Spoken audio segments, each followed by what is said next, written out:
Saya Taruna.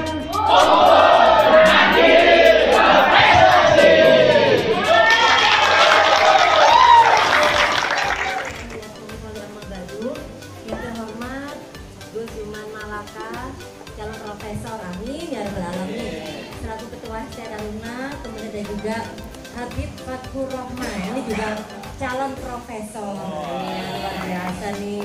Kemudian ada juga ini calon dokter nih, Bapak Isa, Masya Allah Pak Isa yang selalu semangat ya kan? Iya, pokoknya semuanya ini nggak boleh kalah dengan Pak Isa semangatnya. Ada juga Pak Imas, mantan mahasiswa terganteng di ST Taruna yang sekarang menjadi dosen. Nah, iya kan, terganteng ya pada zamannya.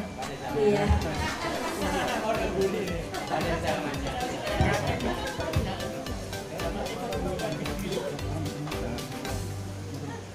Kemudian Pak Imam Sujono ini luar biasa, tuh tangannya juga boleh dong Pak Imam. Ya. Sedikit saya promosikan dengan hadirnya Pak Imam di ST Taruna ini, apa ya, secara literasi seperti jurnal tuh semakin naik banget. Bahkan apa istilahnya itu kita mencapai fokus ya, kayak gitu ya. Iya, terindeks. Jadi iya, padahal beliau ini dengan Pak Zuman ini sama-sama backgroundnya seorang advokat, pengacara, tapi begitu ada di dunia pendidikan ternyata beliau berdua ini luar biasa, bisa apa ya, beradaptasi di dunia akademisi dengan sangat cepat gitu loh Dek. Jadi benar-benar tahu peluang apa yang bisa diraih dari dunia akademisi. Ada juga di sini Mas Sujud yang gantengnya awet, semoga jomblonya nggak awet ya, amin. Jomblonya nggak awet, amin. Mas Sujud ya akan didoakan. Iya. Yang semuanya ada Mbak Nova yang luar biasa. Ini suaranya paling merdu ya. Yang ini aset loh deh, karena memang kan semua orang itu memiliki apa ya, karunia seperti itu.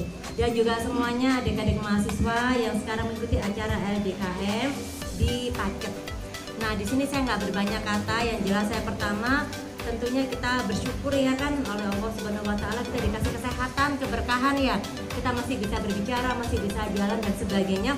Maka semoga setiap langkah kita itu apa ya, langkah yang kita semangat, harus semangat ya membangun karya kan, seperti itu.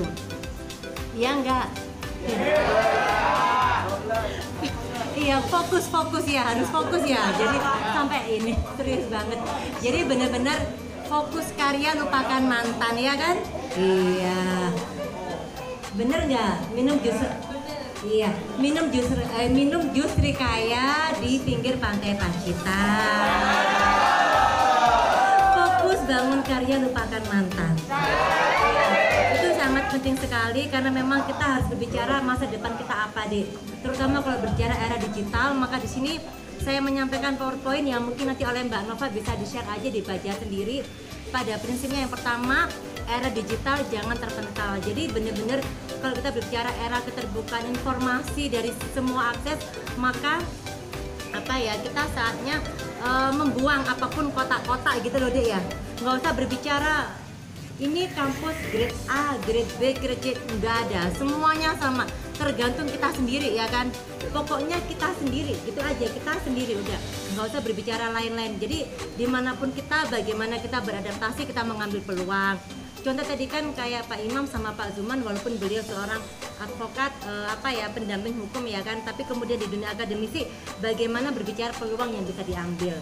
Terlebih lagi di sebelah saya ini adalah Habib Fathur Rahman, di mana saya juga belajar banyak dari beliau. Yang pertama, saya lihat beliau ini orangnya dari dulu yang saya kenal tuh bener-bener melek regulasi, melek aturan.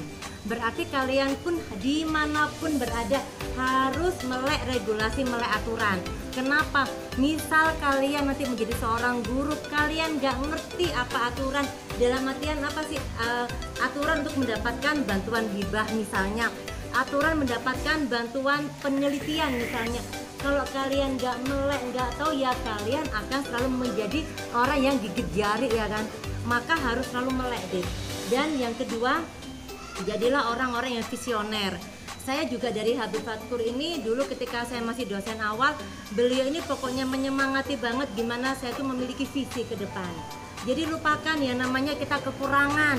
Misalnya ya contoh kalian ini apa ya, mungkin di tempat lain misalnya kalian nanti menjadi seorang pendidik ya, lupakan kalian itu adalah orang baru yang nggak paham maksudnya itu gimana ya Pak ya, mungkin kalah canggih, kalah pengalaman dengan yang sebelum, dengan yang lebih senior misalnya.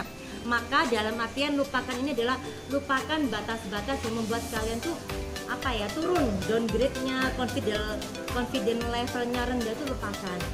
Tapi tetap kalian harus selalu hormat ya, dimanapun harus hormat.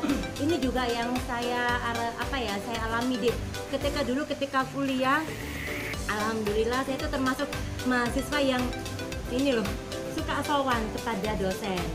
Itu ngaruh banget. Karena ternyata memang apa ya, saya bersyukur lah Dek. Jadi kadangkala kalau sudah seperti ini, kalau ketemu mantan dosen itu mereka responnya sangat positif. Jadi kan kita kan rasanya alhamdulillah ya Allah, ketika saya masih mahasiswa saya sudah hormat ke beliau. Ngerti nggak?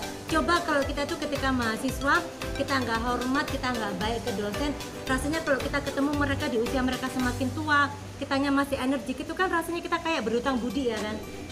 Tapi ketika kita di usia muda kita sudah biasain hormat, jadi kita ketika ketemu lagi kita ada rasa yang alhamdulillah ya Allah, dulunya aku pernah baik, seneng gitu loh Dek.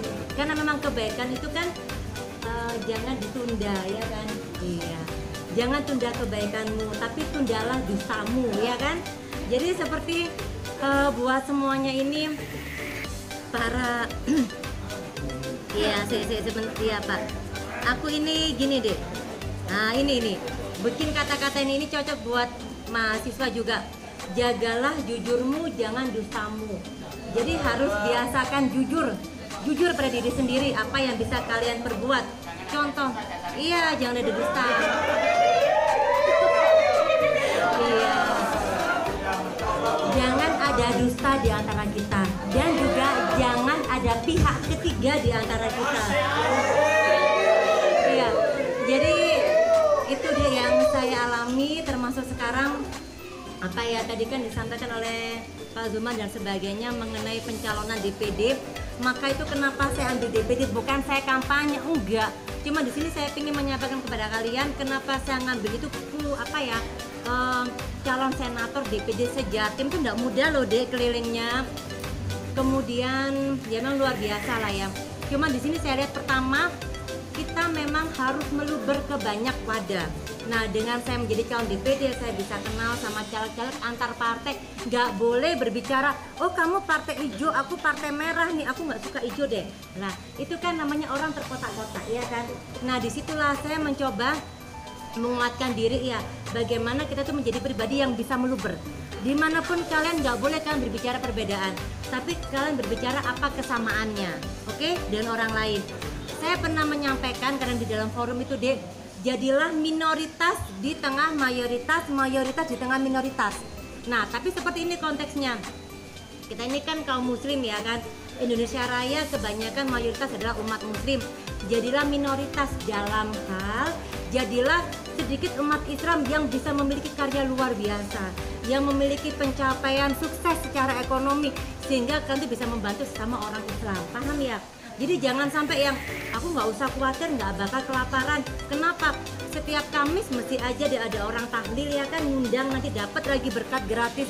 Nggak usah khawatir nggak bakal lapar. Tetanggaku semuanya orang-orang muslim suka berbagi misalnya. Kenapa deh?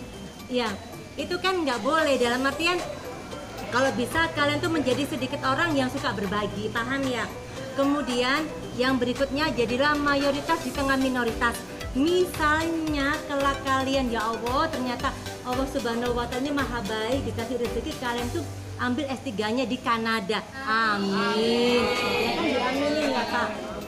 Maka di situ kalian nggak boleh berpikir kok cuman aku yang berjilbab ya, kok cuman aku yang pakai kopiah ya kan. Tapi kalian berpikir apa sih kesamaan kalian dengan warga Kanada? Ternyata sama loh, banyak orang Kanada yang rambutnya sama-sama hitam kayak saya misalnya, yang buat laki-laki atau mungkin yang buat perempuan, ternyata sama ya, banyak yang sama kayak saya. Apa itu sama? Ya udah sama-sama aja sih, kulitnya sama-sama. Ternyata nggak semuanya orang Kanada kulitnya putih misalnya, ternyata mata kita sama loh, ada yang hitam lumpuh di sana. Nah jadi kalian tuh harus mencari apa sih kesamaan kalian dengan warga yang ada di Kanada, itu contohnya. Jadi pada akhirnya kesimpulannya jadilah pribadi yang seimbang, paham ya? Dimanapun bisa mencari keseimbangan, nggak boleh merasa di atas, nggak boleh merasa di bawah. Istilahnya jangan pernah merasa superior. Pokoknya saya ini mahasiswa taruna paling ganteng, nggak boleh. Di sini kalian paling ganteng mungkin, tapi begitu kalian masuk kepada iya kan, keluar ternyata kalian biasa aja. Nah iya kan Pak, jadi nggak boleh superior juga nggak boleh inferior. Ya Allah, di sini saya itu gimana ya, udah yang maaf ya, misalnya ada yang sudah berusia ya Bu ya, anak saya tuh sudah punya cucu, kok saya masih kuliah kayak nggak pede gitu loh ya kan. Misalnya semuanya masih muda-muda energi, kok saya sudah punya cucu, buat apa ya saya kuliah? Itu kan namanya inferior kan. Nah di situ kalian mencari sisi ke atas kalian, apa itu? Ternyata saya ini loh walaupun punya cucu tapi saya semangat kuliah, dengan harapan saya bisa menyemangati anak-anak muda jangan kalah dari saya untuk mencari ilmu, kan seperti itu deh. Iya, kemudian apa ya, karena sudah mau maghrib ya, mungkin Mas Ujat mana sandalnya deh? Gini aja deh, ya ini kan ngirit waktu ya deh ya. Mungkin saya pingin apa ya, kalian tuh berani berbicara lah, speak up. Mungkin satu cowok satu